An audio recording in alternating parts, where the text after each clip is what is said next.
Thanks for joining me today. Subject of this video is going to be about fluoride, and it's very much a hot topic, hot button issue. As far as there's two sides to it, people that are very pro fluoride, and then those that are very much against it. And I fall into the latter of that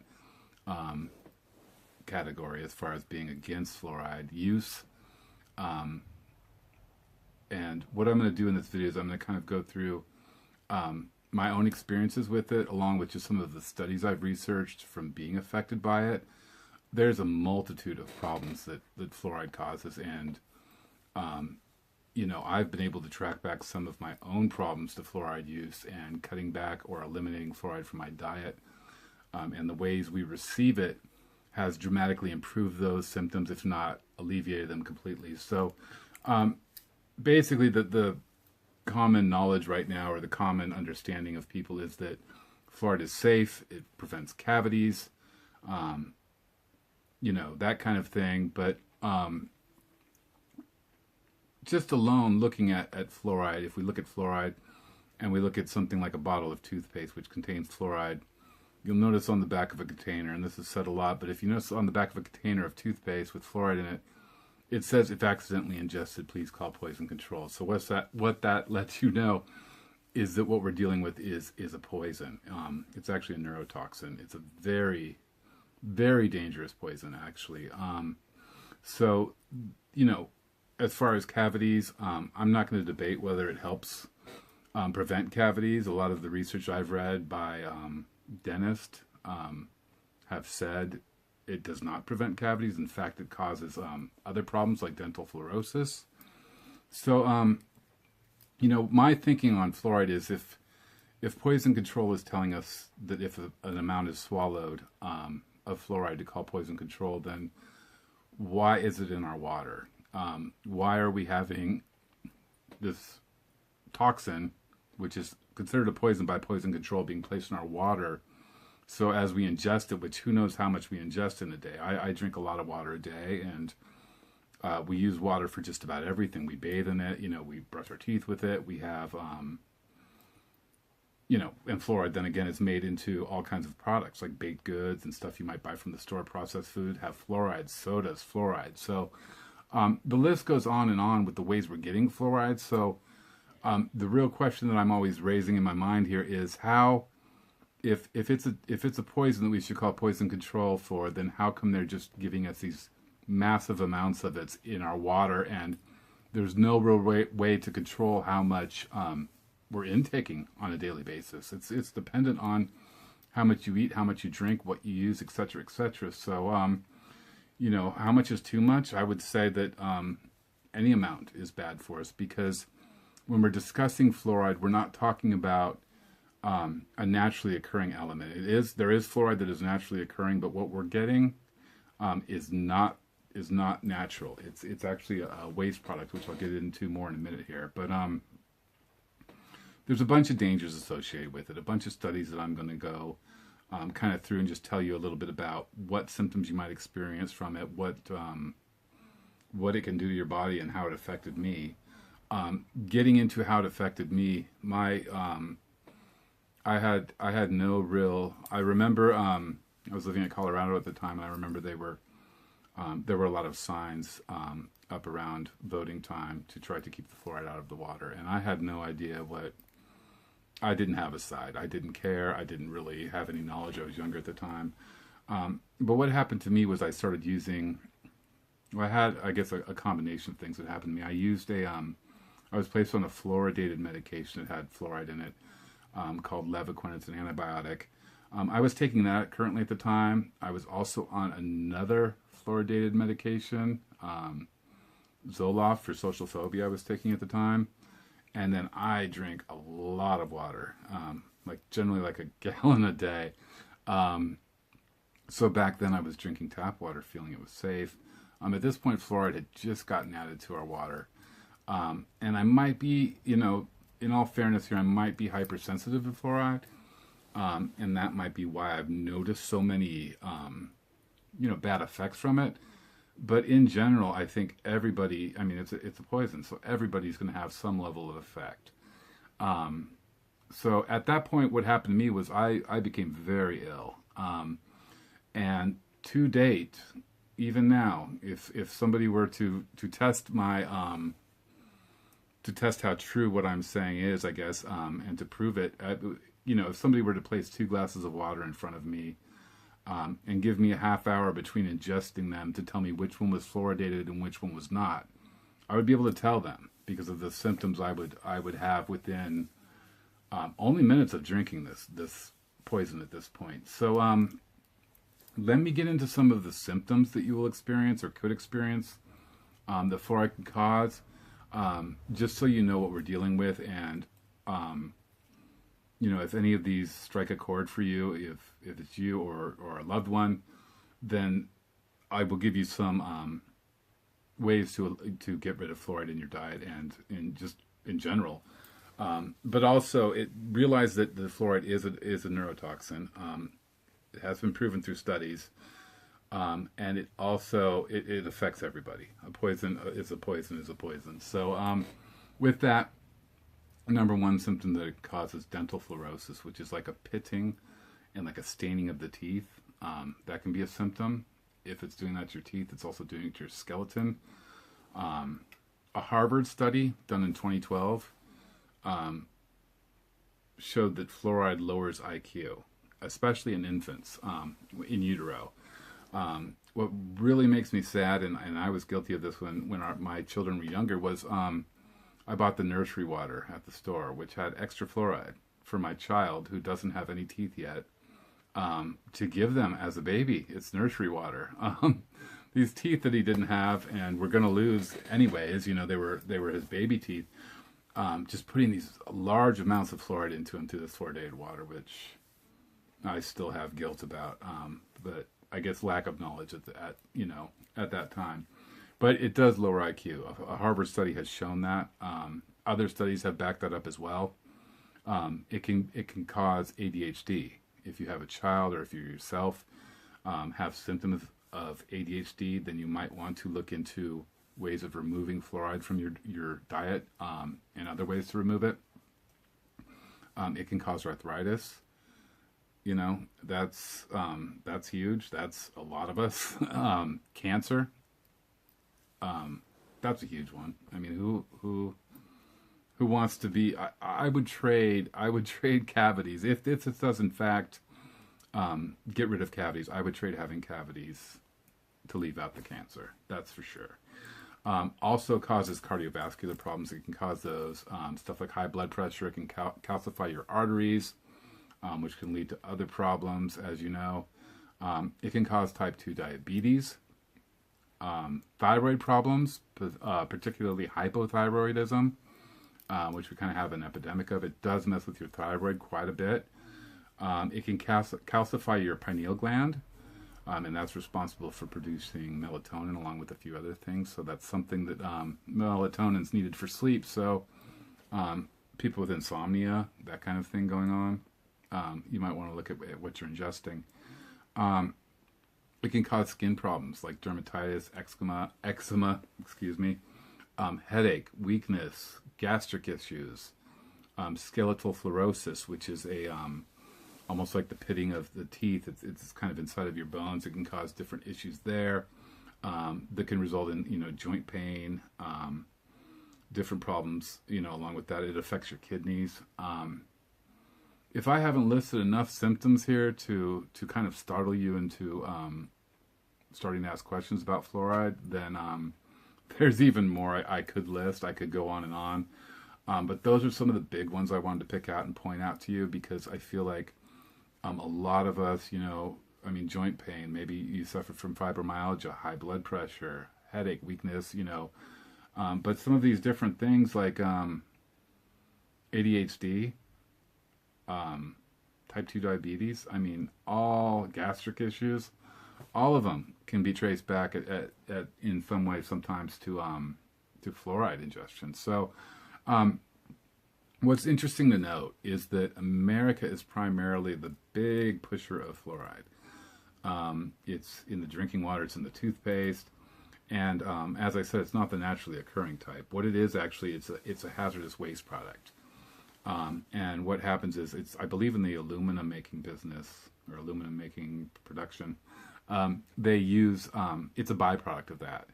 And what's happened is 97% of Europe is fluoride free at this point. They've said no to fluoride. They've denied it, got it out of their system.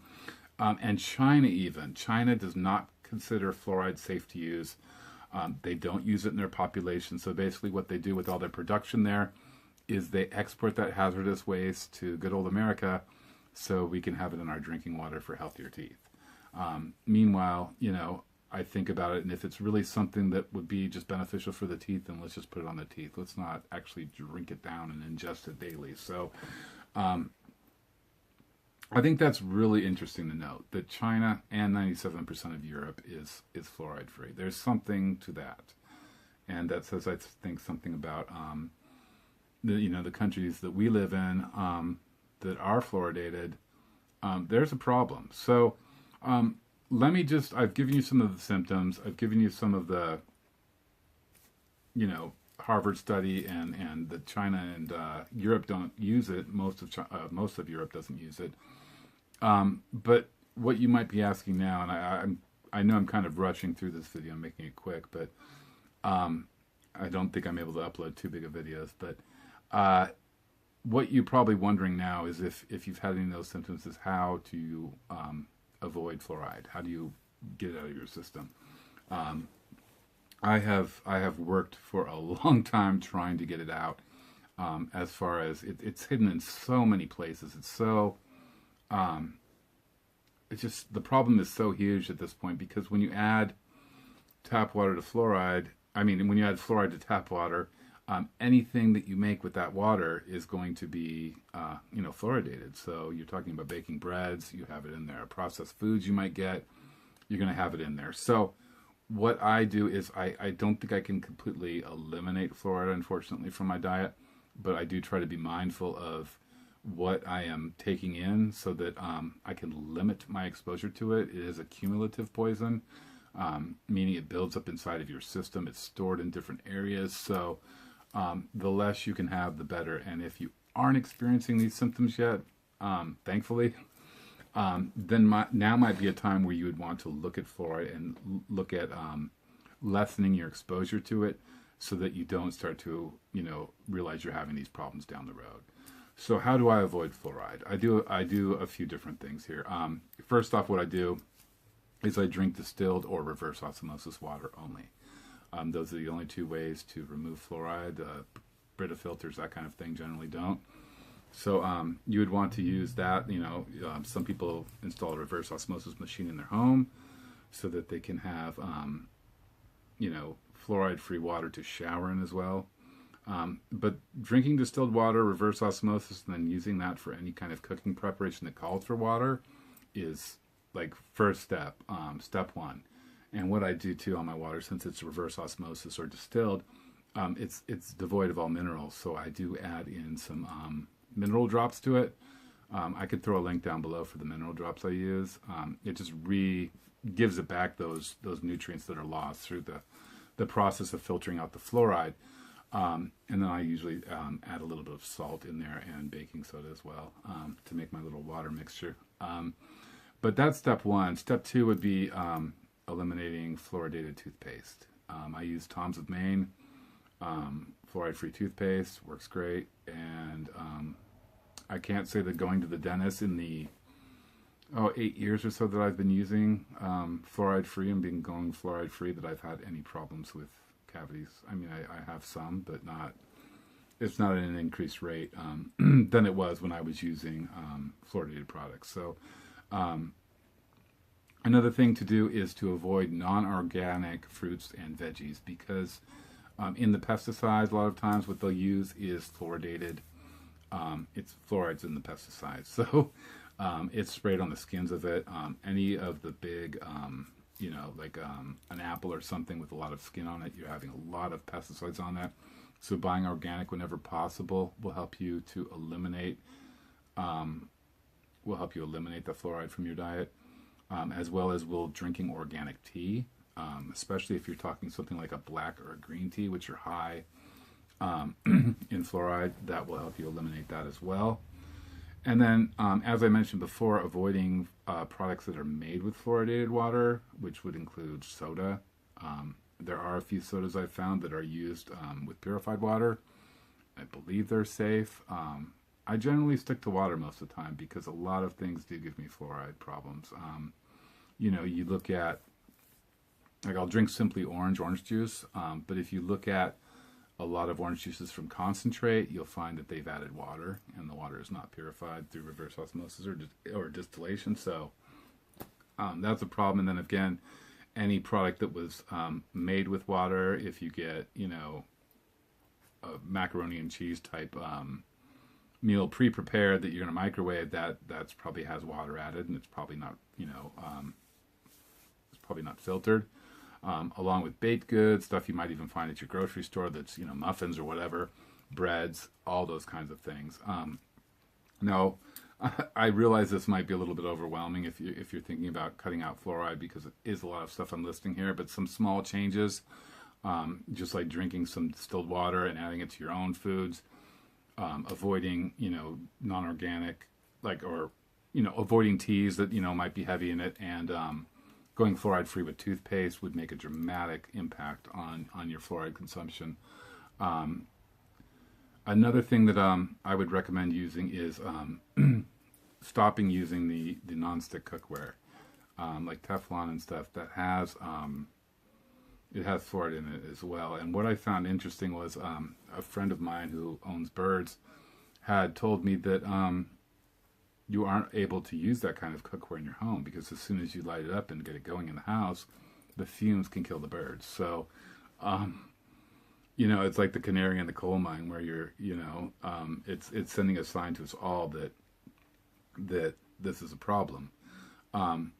Another place that fluoride is hidden is generally in a lot of medications. Like I was explaining in the beginning, two of the medications I was taking were fluoridated, had heavy amounts of fluoride in it. So, if you're currently on a medication, I would, if you do look it up and see that, I wouldn't quit it, but I would talk to your doctor if it's see if it's something that you can get off or something that you could switch to. And then, of course, any new medications you get, excuse me, going through and making sure that they're as well, they're not fluoridated medications. People that are really susceptible and people that might notice the biggest change are people with stuff like fibromyalgia, rheumatoid arthritis, maybe high blood pressure, kidney problems, especially kidney problems, because somebody with a kidney problem is going to have a harder time processing it, and it can really cause serious problems for the kidneys, the endocrine system too. It just, it's gnarly stuff. It's bad news. And so anybody with kidney issues, I would implore you to please do further research if needed, and then do what you need to try to limit or completely eliminate, if you can, fluoridated products. Another thing that is important to note is that you can get it through the shower as well. When we take a hot shower, our skin opens up, and our pores, and anything we place on our skin can be, therefore ingested through our skin in a way, like it's absorbed. So, that's a hard one for me. I don't have a reverse osmosis system or some kind of system set up. I am showering daily in tap water, but, I do take cold showers. So, I hope that limits it somewhat, but that's something to be mindful if you really wanted to go full bore on this.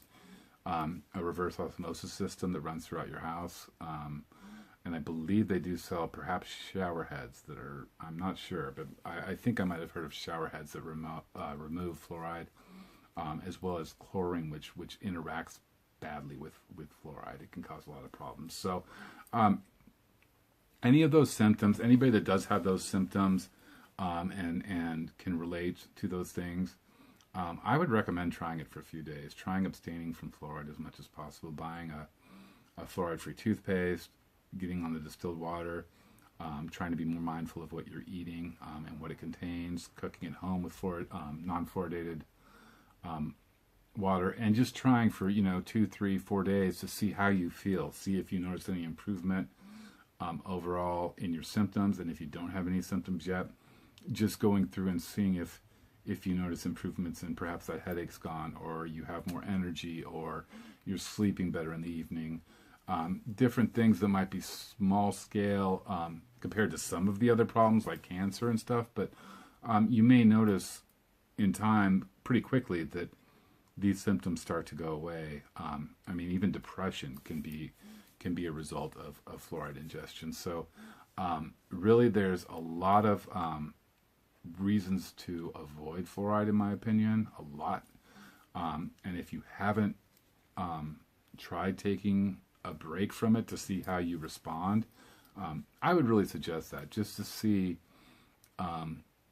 if it's worthwhile, because I know what all this entails can sound like a lot, but you can't put a price tag on your health. And with, we're not going to sit there and eat arsenic or some other poison. So I don't know why we're ingesting this. So that's basically my rant on this.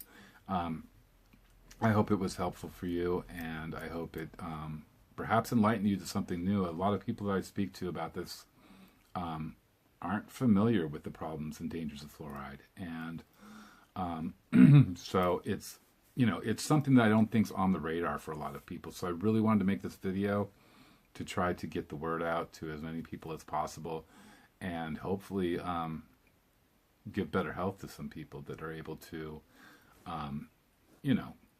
find out that it's causing problems, get rid of it from their diet, and notice a rebirth in health. So if you have any questions, comments, please leave them below.